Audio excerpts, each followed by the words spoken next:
How to import contacts to your Realme device from your SIM card.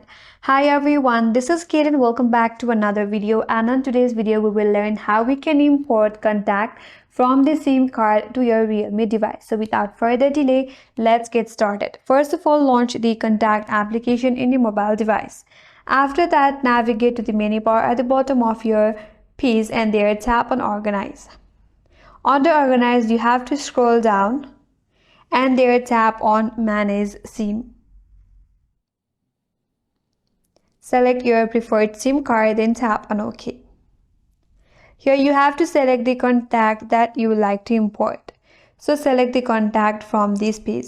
Once you have selected your contact, at the top of this page there is a drop down where you have to select the account where you would like to save your contact. That may be your phone or your Google account.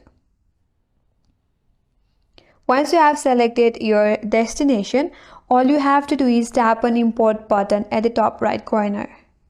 And with that, your selected contacts will be imported from your SIM card.